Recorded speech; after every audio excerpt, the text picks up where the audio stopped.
Buenas noches. Hoy es 9 de octubre del año 2024.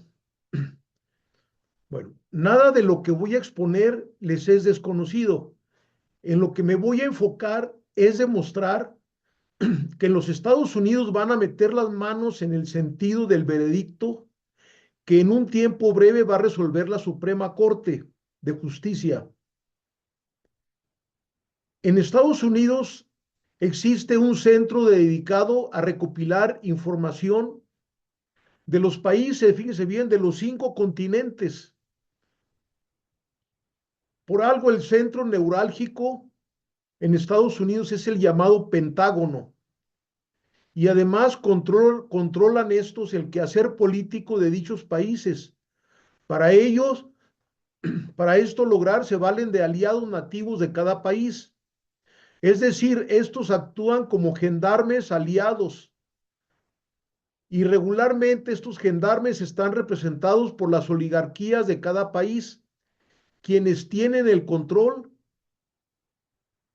de los poderes del Estado, del poder judicial, eclesial, el poder económico y mediático, es decir, de las televisoras y todas las radios.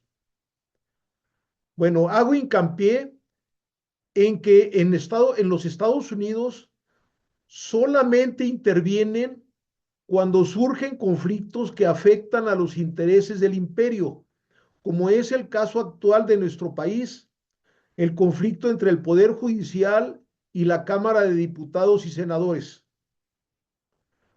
Voy a exponer el tema lo más que pueda en forma pedagógica. Muchas veces nos pasa que estamos informados de algún acontecimiento, pero no lo valoramos en toda su magnitud. Es como comer deprisa un alimento y no masticarlo correctamente y digerirlo para que nos sea de más provecho. Para ello voy a puntualizar algunas cosas. Bueno, les digo a mis amigos que si no le es de interés este video, al menos tengan el interés de reenviarlo a algún familiar o algún amigo, alguna amiga, que siempre tenemos alguno, partidarios de la oposición, para que ellos tengan una opinión alternativa. Bueno, continuamos. Vivimos tiempos inéditos. Por primera vez la Corte va a dar un veredicto, valga la redundancia, pero van a dar un veredicto sobre la constitucionalidad de una reforma constitucional. ¿eh? En este caso, la reforma judicial que ya se aprobó por el Congreso, por la Cámara de Diputados, por la Cámara de Senadores, por la mayoría de los estados, con el respaldo de 36 millones de votos. Sobre el tema que va a dar el sentido del veredicto, hay dos hipótesis. Hay dos hipótesis aquí. Primero, que el veredicto de la Suprema Corte va a estar a merced de los 8 ministros incondicionales, ya sea porque realmente este sea autónomo o por la presión de la oligarquía criolla. Segunda hipótesis, que el gobierno de Estados Unidos, por medio de su embajada en nuestro país, imponga a los ministros el respectivo veredicto, cuyo contenido sea acorde a sus intereses. No me voy a detener a analizar la primera hipótesis, en el supuesto de que la Corte sea realmente autónoma. Para ello, usted podrá encontrar una extensa literatura y propaganda en las televisiones Azteca, Televisa, por medios impresos y en la inmensa mayoría de los radios del país. Bien, bien, ahora voy a demostrar, según mi opinión, de que la segunda hipótesis es la verdadera. Es decir, en casos graves como en el actual, como este actual, la Suprema Corte en México, en forma subrepticia, acata las órdenes del gobierno de los Estados Unidos. En estos casos graves, ni siquiera la oligarquía croya puede imponer la decisión que deba de tomar la Corte, sencillamente porque ésta está al servicio de los Estados Unidos. Esta última afirmación la voy a demostrar con argumentos, notas periodísticas, con videos. Bueno, pues bien, voy a comenzar. 1. En las mañaneras, en una de las mañaneras del expresidente Andrés Manuel López Obrador, se presentó la periodista Nancy Flores que trabaja para la revista mexicana Contralínea, en la que comunicó al expresidente los resultados de su investigación. Veámosla en el siguiente video. Va a durar 3 minutos nada más. Bueno, vamos a verla en este momento.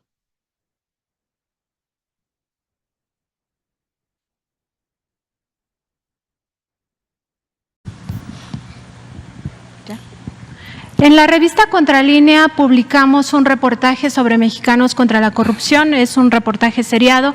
En la última entrega documentamos a partir de documentos internos de la organización cómo Estados Unidos es el principal financiador de esta.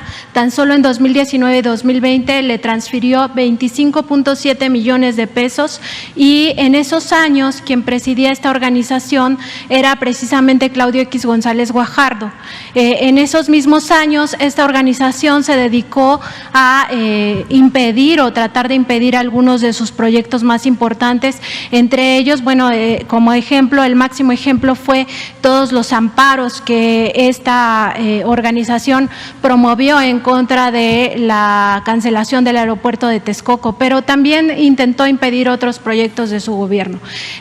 Además de Estados Unidos, hay otras organizaciones ligadas al gobierno estadounidense que han financiado esta organización, como la ANED y la USAID. Pero también hay fundaciones de empresarios mexicanos que están siendo opositores a su gobierno. Por mencionar algunos, está Alejandro Martí, está la fundación también de Díez Morodo, está la fundación del Valle y del dueño de Cinépolis.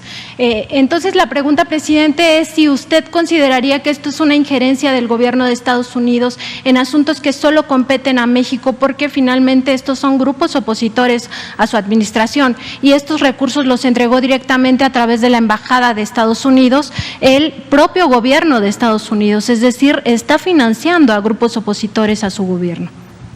Pues sí, es cierto lo que tú planteas, amerita una nota diplomática al gobierno de Estados Unidos y lo haríamos.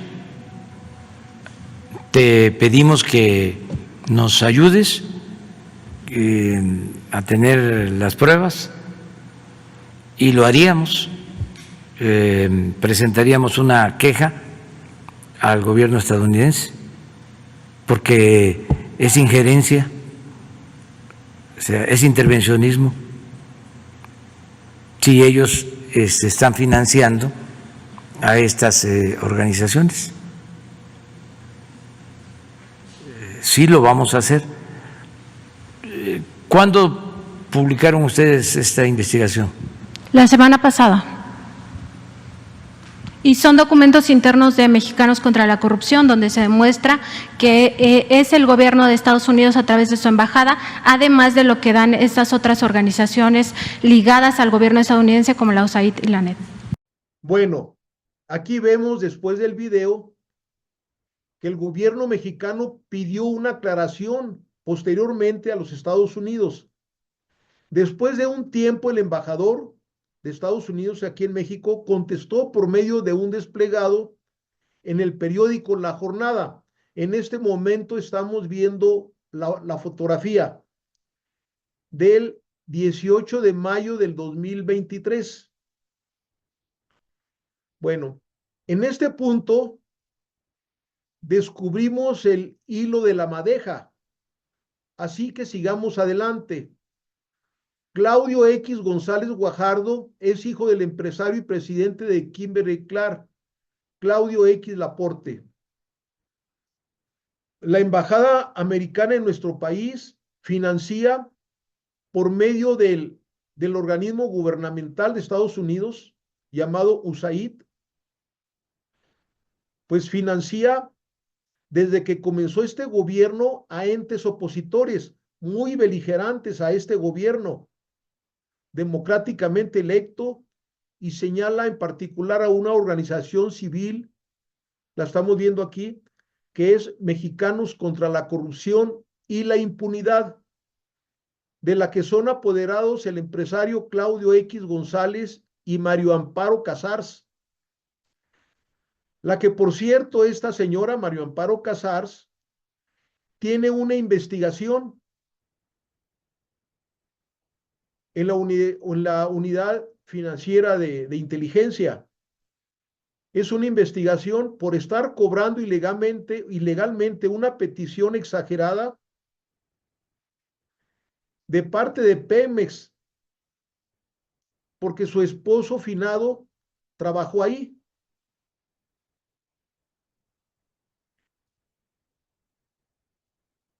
Y entonces es ilegalmente lo que está cobrando de la pensión, porque resulta que su ex esposo no murió por muerte natural, sino que fue un suicidio comprobado en aquel entonces, con lo cual, pues no, definitivamente no tenía derecho a cobrar dicha pensión vitalicia, pero con el agravante de que su ex esposo solo estuvo trabajando en Pemex. Fíjense bien, ¿cuánto tiempo ustedes consideran que este señor estuvo trabajando en Pemex para que haya tenido derecho a una pensión vitalicia? Bueno, muchos dirán 30 años, otros dirán pues 20 años de trabajo, se jubila, ya tiene derecho a la pensión vitalicia. No, pues váyale bajando el tiempo. Pues se van a sorprender, ni siquiera un año el señor estuvo trabajando, ni siquiera un año. Este señor trabajó en el sexenio de Vicente Fox.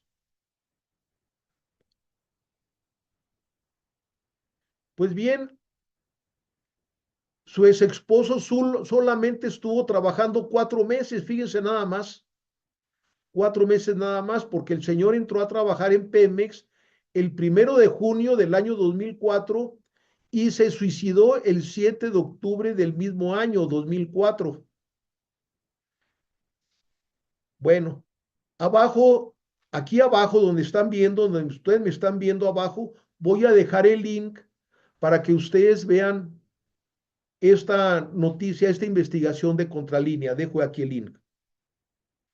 Bueno, en este momento vamos a ver un video de este hecho.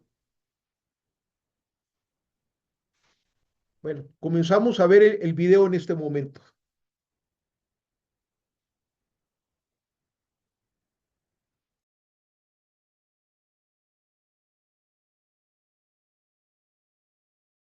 Petróleos Mexicanos deberá seguir pagando la pensión por viudez que le fue suspendida en marzo a la presidenta de Mexicanos contra la Corrupción y la Impunidad, María Amparo Casar. El sexto tribunal colegiado en materia de trabajo dio a conocer este jueves 16 de mayo que declaró parcialmente infundado el recurso de queja que la paraestatal interpuso contra la suspensión de plano que el juez sexto de distrito en materia de trabajo, Ricardo Guzmán Wolfer, otorgó a Casar Pérez la semana pasada para efecto de que se le reintegrara el beneficio económico derivado del fallecimiento de su esposo, Carlos Fernando Márquez Padilla García. Asimismo, los magistrados señalaron que la académica cuenta con un dictamen en el que se acordó favorablemente su derecho a recibir la pensión. Por otra parte, el titular del juzgado sexto de distrito en materia de trabajo, Ricardo Guzmán Wolfer, dio a conocer que Pemex reintegró a Casar Pérez el monto de la pensión correspondiente al periodo que dejó de recibirla. De igual manera, el juzgado señaló que la empresa envió un oficio en el que se anexó el cheque para la realización del pago correspondiente. La presidenta de Mexicanos contra la Corrupción y la Impunidad tiene hasta el 20 de mayo para notificar al juzgado que ya realizó el cobro de la pensión.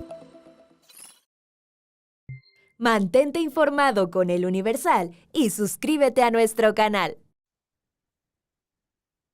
Bueno, ya anteriormente el 11 del año de 2021, ahí estamos viendo la foto, del 11 el 11 de mayo del 2021, el famoso periodista Álvaro Delgado había hecho una entrevista a Gustavo de Hoyos. Gustavo de Hoyos es presidente de la organización empresarial Coparmex, que es un tentáculo del PAN, en donde describe cómo entre él y Claudio X González unificaron al PAN, al PRI y al PRD en una coalición opositora. Vamos a ver en este momento el video que aclara este hecho. Vamos a ver el video.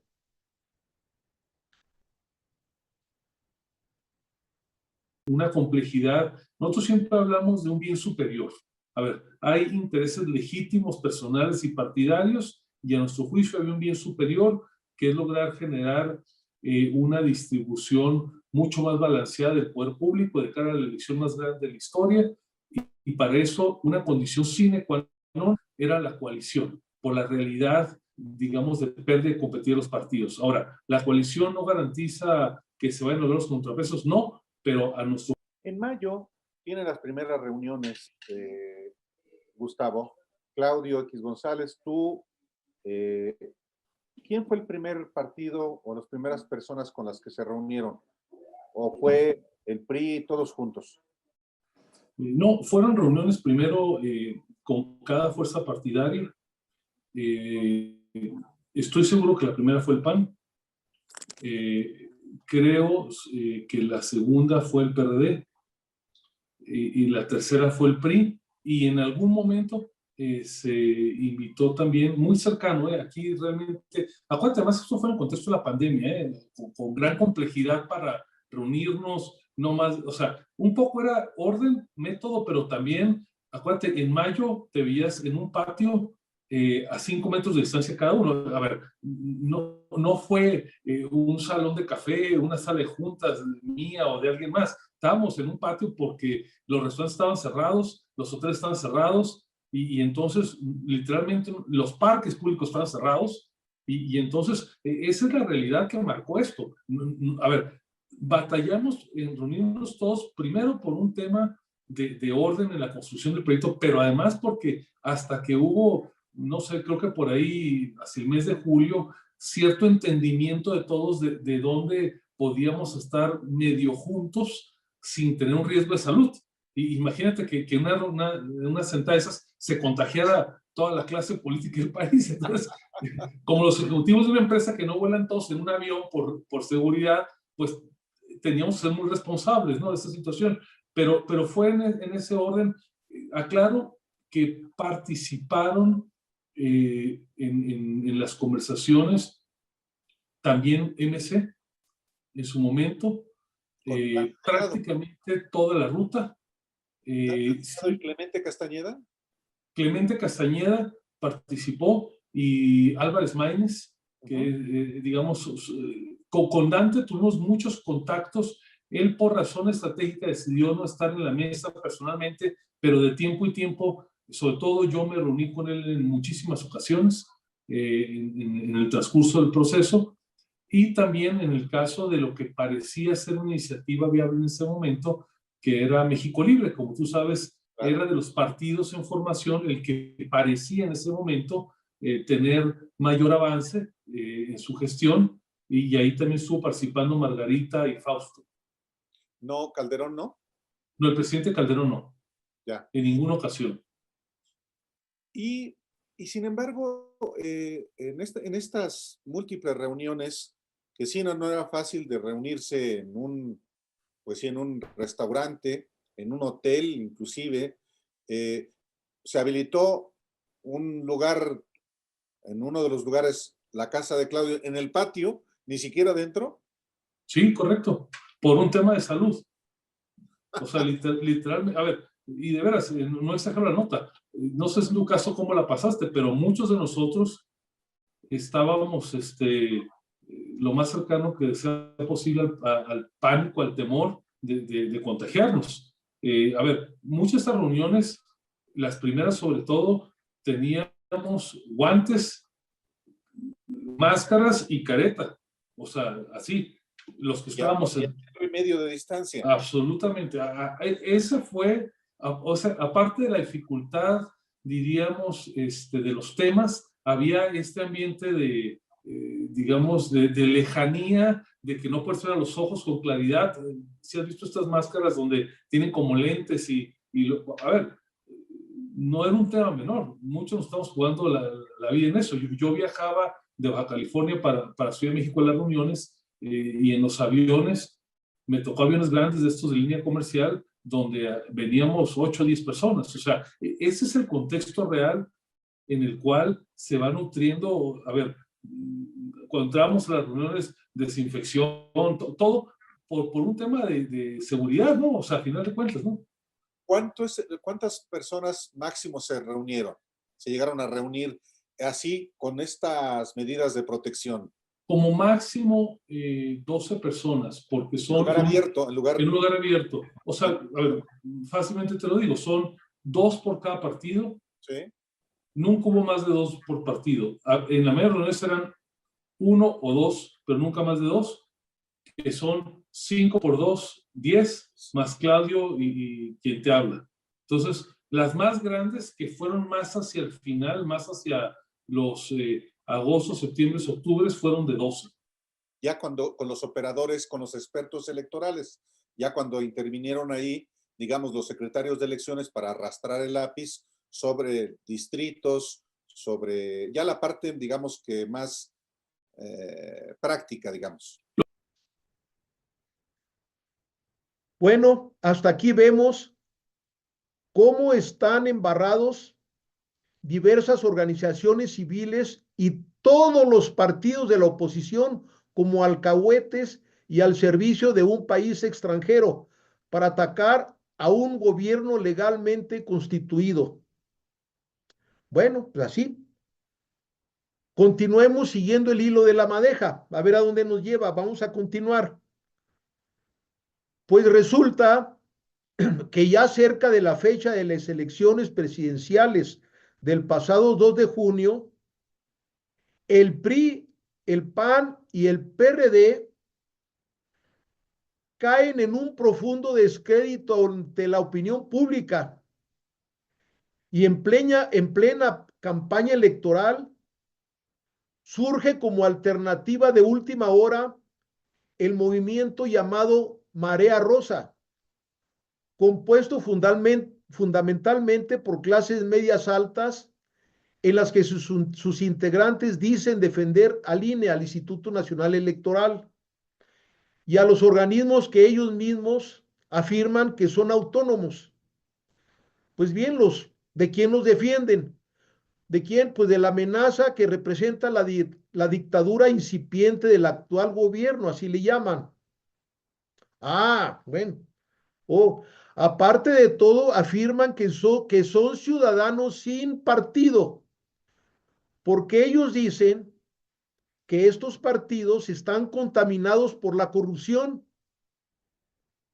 Pero como el fin es derrotar a Morena en las urnas, pues que no les queda otra más que de apoyar a esa coalición opositora formada por el PRI, el PAN y el PRD. Pues bien, mis amigos, fíjense bien, ¿a qué grado llegó el descrédito de estos partidos tradicionales? Que el nuevo movimiento Marea Rosa, a ellos mismos les daba vergüenza, fíjense bien hasta dónde llegaron, les daba vergüenza mostrar el logotipo con los colores azul del PAN, los colores rojo del PRI o el color amarillo del PRD. Y entonces optaron por elegir para su movimiento un color diferente, el color rosa, el mismo que el INE usa como logotipo, que por cierto vamos a comentar que después lo multó el INE por usar sus colores con una cantidad ridículamente pequeña. Bueno, pero pues surge la pregunta, que cómo nació el movimiento rosa. Bueno, Respuesta. Este movimiento llamado Marea Rosa nace de la fusión de 5 organizaciones supuestamente ciudadanas. ¿Quiénes conforman estas 5 organizaciones? Bueno, las vamos a mencionar. La primera organización es el Frente Cívico Nacional.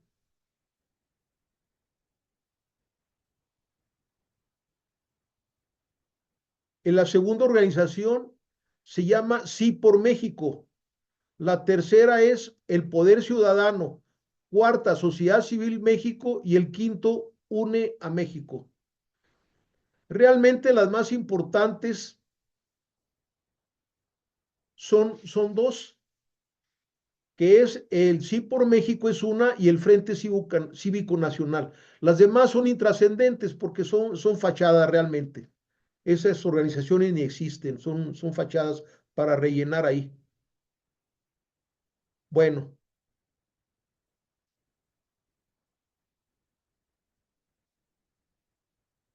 El Frente Cívico Nacional es encabezado por Guadalupe Acosta Naranjo, quien es fundador del Partido de la Revolución Democrática y representante de la coalición Fuerza y Corazón por México, que después este mismo traicionó a su partido y se pasó con aquellos que llamaban partidos neoliberales. Traicionó al partido, traicionó a la izquierda y se fue a la derecha con el partido del PAN y el partido del PRI. Bueno. La otra organización llamada Sí por México. Esta organización Sí por México, ¿quién creen ustedes que haya sido el fundador? Pues ni más ni menos, el fundador fue Claudio X González. Y en ella participan otros personajes como Beatriz Pajés, Argelia Núñez, directora general de Coparmex, y el expresidente de la Coparmex misma, Gustavo de Hoyos. Bueno, y para acabarla ¿quién creen ustedes que sea el principal líder de esas 5 organizaciones que forman la Marea Rosa? Pues resulta que el principal líder no es ni más ni menos que Claudio X González, el mismito. Con lo que la famosa Marea Rosa, pues ya recibió el beso del diablo, es decir, forma parte de los enemigos del pueblo por recibir financiamiento indirecto de un país extranjero. Ya quedó desnudo completamente su organización. Forman parte de los mismos servidores que están a sueldo de la Embajada de los Estados Unidos. Por lo que esto ya quedó resuelto, ya se desató, ya se pudo desatar el nudo georgiano y quedó al descubierto que toda la oposición, toda ya, está al servicio de una potencia extranjera, ya que están financiados por la USAID, que es una dependencia del gobierno de los Estados Unidos, que acostumbra a dar financiamiento en secreto a organizaciones sociales que son contrarias a gobiernos incómodos al imperio. Pues vaya usted a saber cuántos más entes opositores estén siendo financiados por el gobierno de los estados en nuestro país. Bueno, en este momento del empresario Claudio X González, vamos a dar una breve semblanza. Para ello vamos a ver el siguiente video. En este momento lo vamos a ver.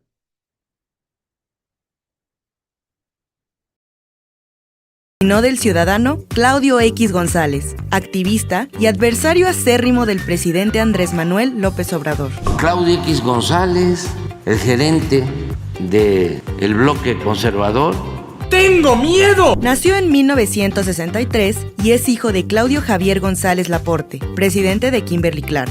Estudió en la Escuela Libre de Derecho, donde fue compañero de Felipe Calderón y Margarita Zavala. Es doctor en Derecho y Relaciones Internacionales por la Universidad Privada de Tufts, una de las más prestigiosas de Estados Unidos. Activista y cofundador de varias asociaciones civiles, tales como Mexicanos contra la Corrupción y la Impunidad, Mexicanos Primero, Bécalos. Él pretende ser el pastor del pueblo. Su acercamiento con la oposición fue en 1988, pero su pleito directo con AMLO fue en 2009, cuando el hoy presidente acusó al papá de Claudio de pertenecer a la mafia del poder junto con Salinas de Gortari, Roberto Hernández y Vicente Fox. Los de la mafia del poder los estoy enfrentando. Desde entonces, Claudio ha puesto su esfuerzo en fundar diversas organizaciones y frentes con el objetivo de agrupar a toda la oposición y hacerle frente a Morena y a López Obrador. Un claro ejemplo es la organización Mexicanos contra la Corrupción, o bien el Despacho de Investigación y Litigio Estratégico AC. Este último ha interpuesto una serie de amparos con el objetivo de frenar las megaobras del gobierno federal. Y aunque es uno de los padres de Va por México, la unión entre PRI, PAN y PRD, recientemente también se le vio cobijando al Frente Amplio por México, que tiene por objetivo agrupar asociaciones civiles y partidos políticos de oposición con el fin de sacar a Morena. Bueno, pues ya después de haber visto este video, tenemos que aclarar que nos referimos a los enemigos del pueblo, a los altos dirigentes de la Marea Rosa, y no a sus miembros que son parte del pueblo, son nuestra gente, que forman parte, y que ahora son víctimas de la guerra psicológica emprendida por laboratorios extranjeros. Es en donde se diseña la propaganda que es esparcida en la mente de muchas personas de buena fe.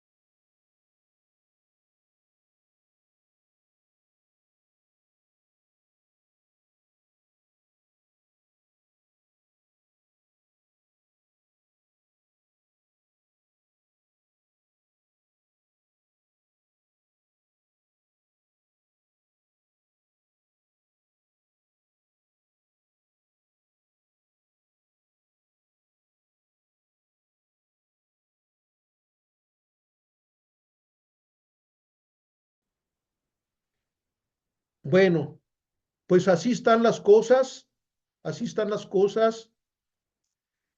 El enemigo lo tenemos aquí adentro, en casa, precisamente lo triste. Aquí está el enemigo. Bueno. Eso no vemos, amigos, eso no vemos. Y aunque por un momento pareciera que los peores enemigos de México están en el extranjero, representado por un monstruo como Trump, no vemos que los peores enemigos de este país son los mexicanos. ¿Ven cómo aquí no tenemos memoria y nunca pasa nada? Le creeremos que sí le preocupa a México. Mientras tanto, no. ¿Cuándo vamos a darnos cuenta de que nuestros verdaderos enemigos son los propios mexicanos? Con esta reflexión se despide de ustedes su servidor y amigo Justo Verdad. Buenas noches. Bien, hasta aquí terminamos de analizar a los opositores internos. Hasta aquí. Ahora, pues bien, vamos en esta segunda parte. Ahora, vamos a analizar a los opositores externos a nuestro gobierno ya de parte del extranjero. Vámonos al extranjero ahora. Bueno, pues bien, resulta que a los 2 días posteriores a la elección presidencial del pasado 2 de junio, los principales bancos internacionales publicaron una amenaza contra el gobierno electo de nuestro país, En este momento aquí estamos viendo una nota de la jornada del 21 de agosto del 2024. Este mismo artículo, si alguien lo quiere consultar, pueden ir a las páginas que se llama ediciones atrasadas de la jornada. Le ponen así en Google y ahí lo van a ver el artículo completo para que vean que es cierto. Bueno, aquí vamos a comentar la falsedad de que México va al comunismo, como dice la oposición más trasnochada del país. Eso es falso, porque México sigue siendo un país capitalista. Prueba de ello es que dentro del capitalismo aquí en México, todos los empresarios y banqueros ganaron muy bien, les fue muy bien. Lo único que tuvieron que hacer es pagar sus impuestos correctamente, que es lo único que se les pide. Los banqueros, con sus amenazas que vimos en este desplegado de la jornada, ¿qué están demostrando? Lo único que demuestran es que son unos verdaderos malagradecidos. Por lo que se ve, en su amenaza llevan la consigna del imperio. Tal vez por eso sacaron el desplegado, por esa consigna. Y por si fuera poco, fíjense bien, por si fuera poco, también la prensa internacional está en contra de la reforma al Poder Judicial de nuestro país. Vamos a ver un reportaje del portal de noticias Latinos, que aunque es mexicano, tiene su sede en los Estados Unidos. En este portal Latinos vamos a escuchar la opinión del famoso locutor Loret de Mola en un video de apenas 1 minuto de duración. Bueno, vamos a verlo en este momento.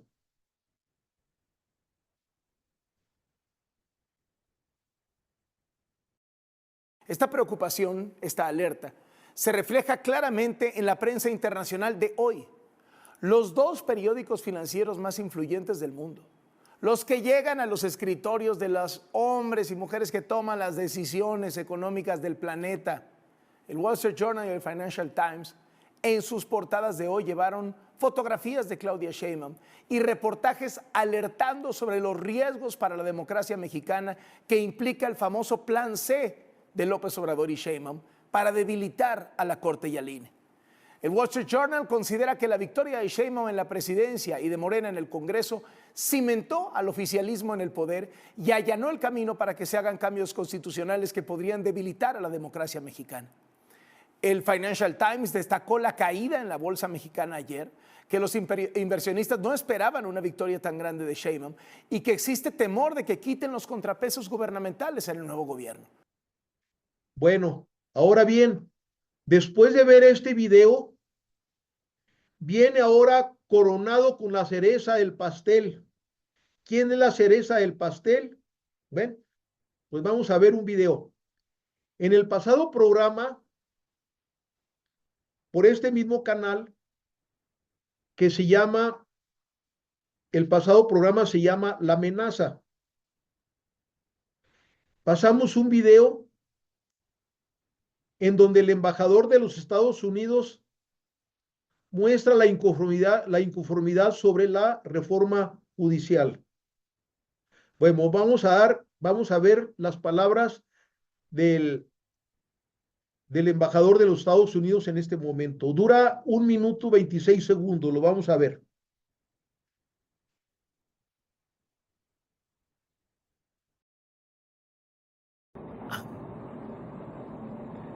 También creo, en mi opinión, que el debate sobre la elección directa popular de jueces en estos tiempos, así como la política feroz que se va a ver acá en México, si se llegarán a aprobar las elecciones de jueces en el 2025 y el 2027, amenazan la histórica relación comercial que hemos construido.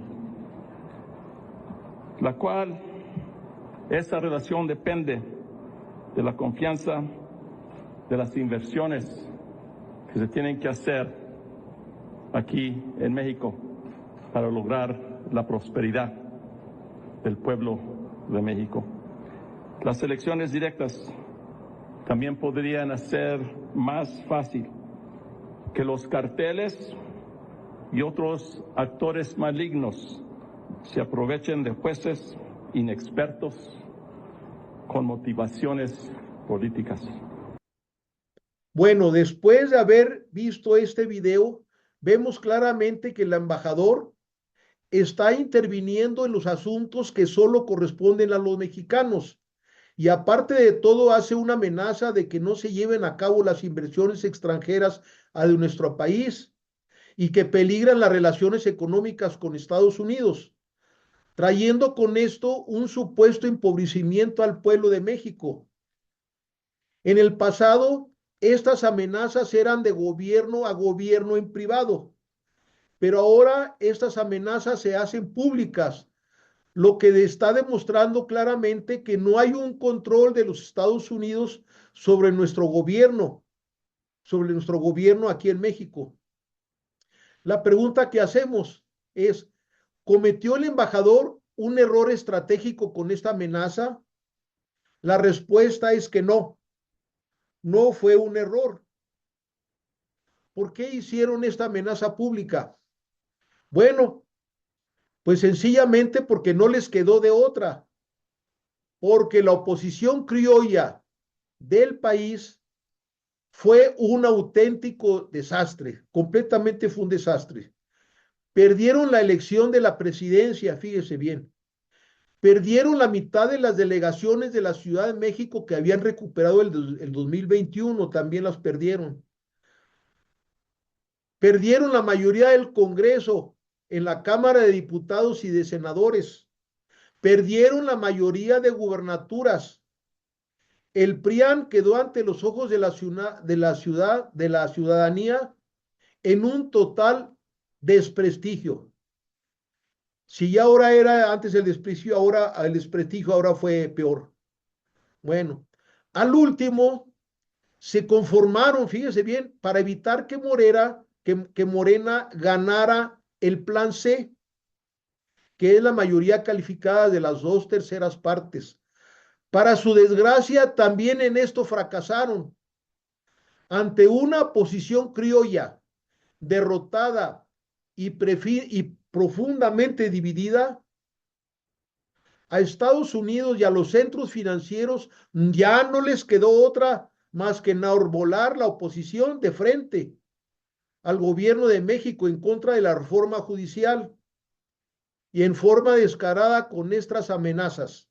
Ya, ellos ya le entraron directamente al quite, directamente, se descararon. Por último, queda claro que el tipo de oposición, o mejor dicho, los dirigentes de la oposición que tenemos, pues no le sirven al país, porque son criados de una potencia extranjera por estar recibiendo de estas grandes sumas de dinero para desestabilizar al país. De aquí se deduce que la rabia en contra de la reforma al Poder Judicial y la beligerancia con nuestro gobierno es sencillamente por orden de los Estados Unidos. Y la Suprema Corte de la Nación también está en contra de la reforma. Con esto demuestra estar alineados a los intereses de las empresas y del gobierno de los Estados Unidos. Es claro que los 8 ministros van a obedecer la orden de los Estados Unidos. Por lo que respecta al veredicto, van a dar, lo único que nos queda es hacer conjetura respecto al sentido de este. Las posibilidades son varias, las enumeramos en 3. Primera posibilidad, ante la inmensa popularidad que tiene la presidenta aquí en México, a Estados Unidos no le convenga echar abajo la reforma, pues sería la causante de una gran desestabilización en nuestro país y que también corre el riesgo de desestabilizar políticamente al interior de los Estados Unidos. Entonces, Estados Unidos que le ordene a la Corte de nuestro país avalar la reforma que ya es constitucional. Y con esto estaría demostrando la Corte que se apega a derecho. Ya posteriormente a los Estados Unidos, posteriormente en el futuro, pues ya verán explorar otras vías para hacer que la reforma fracase. Bueno, la segunda posibilidad, la segunda, fíjense bien, es que el veredicto que se ordene es reponer el procedimiento, es decir, que se vuelva a discutir en el Congreso la reforma y volverla a someter a votación del Congreso. Y que en esta votación Morena ya no tenga la mayoría calificada. ¿Por qué razón? Pues que las grandes empresas transnacionales harían una cooperacha entre ellas para sobornar a algunos legisladores de Morena para que voten en contra, la segunda votación sea en contra. Esto ya lo habían hecho anteriormente. Recordemos que con la reforma energética de Peña Nieto, que favorecía principalmente a empresas extranjeras, en la que se sobornó a legisladores mexicanos para que la aprobaran. Ahí está Ricardo Anaya embarrado en esto, tiene ahí una investigación pendiente por ahí, por eso anduvo yendo en España, anduvo por ahí. Bueno, la tercera posibilidad, tercera y última, es que la Suprema Corte rechace, o mejor dicho, invalide la reforma. ¿Con qué fin? Para provocar una crisis constitucional y que se haga un juicio político a los ministros en el Congreso, o bien que en Congreso de plano desconozca al Poder Judicial. ¿Cuál es la trampa? Bueno, que en este caso entrarían los mercados financieros extranjeros en acción para devaluar la moneda de nuestro país. La prensa internacional con la propaganda difamando a nuestro gobierno, mientras Estados Unidos aumente aranceles a productos mexicanos que entren a Estados Unidos. Pero esto sería un extremo, pero no serían capaces de hacerlo, porque las acciones nacionalistas de nuestro gobierno están afectando los intereses de las transnacionales. Con ello se empobrecería al pueblo y muy probablemente no se puedan pagar las ayudas sociales y que la próxima elección la gane la derecha por la desilusión de la gente. Bueno, esta última posibilidad es un arma de dos filos. Puede representar un serio peligro para los Estados Unidos por la razón de que el gobierno no se cruzaría de brazos y movilizar a la población para crear cooperativas agrícolas, para que no haya hambre en el pueblo. Y con ello se tendría que también que terminar con los coyotes intermediarios. Asimismo, en la ciudad de los obreros, con ayuda del gobierno y las universidades, creen cooperativas de autogestión para producir mercancías y ayudar al comercio interno, Bueno, precisamente hay una idea que lanzó nuestra presidenta. Vamos a ponerle en esta foto. Vamos a ponerle en qué consiste esta idea. Creo que va encaminada por ahí.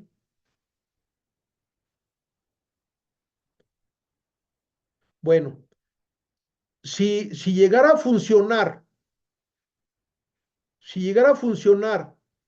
estas medidas del gobierno, si llegaran a funcionar, entonces tendrían un efecto boomerang sobre los trabajadores y el pueblo de los Estados Unidos, que se solidarizarían con los trabajadores mexicanos. En una palabra, aunque pareciera una cosa de ciencia ficción, pero podría caer el mismo imperialismo norteamericano. y con ello hasta de paso terminarán todas las guerras actuales que están ocasionando mucho daño y que solo benefician a los fabricantes de armas. Por ello, por todo lo anterior, es probable también que no lleguen las cosas a tal grado. Pero sí es posible que provocaran una desestabilización para que Morena perdiera la próxima elección. O bien también que a la mitad del sexenio, en la revocación del mandato, pues la presidenta saliera. ¿Ven? En resumen, vamos a ver el resumen. Yo en lo personal definitivamente no. Yo no creo que la Corte, o mejor dicho exacto, o mejor de exacto decir que Estados Unidos opte por la última posibilidad, también además por otras razones. Uno, que México sigue siendo un país capitalista, y eso le da tranquilidad a Estados Unidos. Hay muchas pruebas de esto. Una de ellas es esta noticia periodística que estamos viendo en este momento de la jornada del 6 de septiembre del 2024. Ahí viene cómo también a los capitalistas les favoreció la política del gobierno y también favoreció al pueblo. Las dos cosas ambos, aunque parezca contradictorio. Bueno, dos, que aunque los Estados Unidos estén incómodos por las políticas nacionalistas de nuestro gobierno, que perjudican los intereses de las corporaciones extranjeras, los Estados Unidos no están en posibilidad de derrocar ni tan siquiera desestabilizar a este gobierno nacionalista. ¿Por qué? Por la sencilla razón de que su aliado interior de Estados Unidos, que es la oligarquía criolla, esta oligarquía criolla, que son sus sirvientes, que por cierto, no representan la mayoría de los empresarios, vamos a decir. Bueno, esta oligarquía criolla cada vez se debilita más. ¿Por qué? Por las derrotas electorales que sufrieron en el pasado y además por las pugnas internas. Mientras todo lo contrario, mientras la presidenta electa Claudia Sheinbaum está aumentando su popularidad, fíjese nada más, todo lo contrario. Así pues, por lo tanto, la primera y la segunda posibilidad serán las más viables. Bueno, gracias por su atención. Que pasen buenas noches. Nos vemos en la próxima.